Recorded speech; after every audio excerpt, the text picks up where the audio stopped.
सुधाकर जी को नोटिस इसलिए दिया गया कि सुधाकर जी उस कास्ट से आते हैं जो कभी भी आरजेडी को वोट नहीं देता है। महागठबंधन की बयानबाजी यही है, मुझे तो यही लगता है कि अब नीतीश जी की मजबूरी है कि सारे अपमान को सह करके भी तेजस्वी को मुख्यमंत्री बनाना। उनकी मजबूरी इस तरह की आ गई है कि तेजस्वी को ही मुख्यमंत्री मानना पड़ेगा उनको। नमस्कार, आप देखना शुरू कर चुके हैं लाइव सिटीज़। मेरा नाम अभिषेक है। बिहार की सियासत में काफ़ी हंगामा मचा हुआ है। बिहार की सियासत में जहां महागठबंधन में बयानबाजी तेज है, तो दूसरी तरफ सुधाकर सिंह पर नोटिस जारी कर दिया गया है आरजेडी की ओर से। इसको लेकर बीजेपी विधायक राजू सिंह ने बड़ा बयान दिया है। उन्होंने कहा कि राजपूत हैं इसलिए कार्रवाई हो रही है। प्रोफेसर चंद्रशेखर ने इतना कुछ कह दिया, रामचरितमानस का अपमान तक कर दिया, उन पर कोई कार्रवाई नहीं क्योंकि वाई समीकरण की पार्टी है।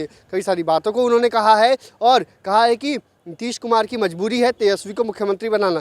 पहले आप सुनिए क्या कुछ कह रहे हैं। तो जोड़ी ही बेमोल गठजोड़ है और पता नहीं नीतीश जी और तेजस्वी की जोड़ी कब तक कैसे चलेगी। और इस मामले में आप लोग सभी जानते हैं कि हाँ, अभी हमारे नेता विजय जी क्या बता रहे थे।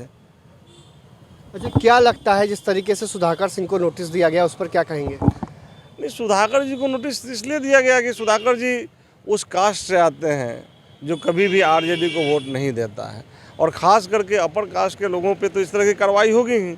वही वहाँ पर देखिए, इतनी बड़ी बात चंद्रशेखर जी ने बताया, कहाँ कोई कार्रवाई हो रही। इतना दम कहाँ है नीतीश जी में कर पाए तेजस्वी पे कार्रवाई। मतलब राजपूतों पर कार्रवाई होगी? बिल्कुल, हम राजपूतों पे अपर कास्ट पे जो भी होगा कार्रवाई तुरंत हो जाएगी। नहीं, दूसरों पर नहीं होगी, मैं जानता हूँ। दूसरों यादव पर नहीं होगा।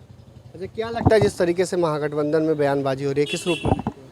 महागठबंधन की बयानबाजी यही है, मुझे तो यही लगता है कि अब नीतीश जी की मजबूरी है कि सारे अपमान को सह करके भी तेजस्वी को मुख्यमंत्री बनाना। उनकी मजबूरी इस तरह की आ गई है कि तेजस्वी को ही मुख्यमंत्री मानना पड़ेगा उनको। अच्छा, क्या लगता है रामचरितमानस पर जिस तरीके से प्रोफेसर चंद्रशेखर ने बयान दिया? अब कहने को तो मैं भी जानता हूं कि वो प्रोफेसर हैं, लेकिन मैं नहीं समझता कि तुलसीदास की लिखी हुई भाषा को कितने रूपों में पढ़ा जा सकता है। शायद उनसे अच्छा एक प्रोफेसर होने के नाते कोई नहीं जान सकता है, लेकिन उन्होंने जो बताया है वो बिल्कुल ही गलत तथ्यहीन बातें बताया है। क्योंकि उसके बारे में हम लोग भी दूसरे लोगों से बैठ करके बात किए। रामचरितमानस में जिसको उन्होंने मैं और मैं दोनों में अंतर नहीं समझा है और उस अंतर को लेकर के बहुत ही हिंदुस्तान के इंडिया से बाहर भी इसकी भर्त्सना हो रही है। अभी तो कोई कार्रवाई नहीं? अभी तो कोई कार्रवाई भी नहीं, ना उन्होंने माफ़ी मांगी। समाज उनको कभी माफ़ नहीं करेगा, समाज माफ नहीं करेगा। तो आपने सुना कि कई सारी बातों को कहा, इन्होंने और सारी बातों को भी कहा है। साफ साफ कहा है कि राजपूतों पर तो कार्रवाई होती है लेकिन यादव पर कार्रवाई क्यों नहीं होती है, प्रोफेसर चंद्रशेखर पर कार्रवाई क्यों नहीं होती है। तो कई सारी बातों को कहा है। तो मैं रियल लाइफ सिटीज़ के साथ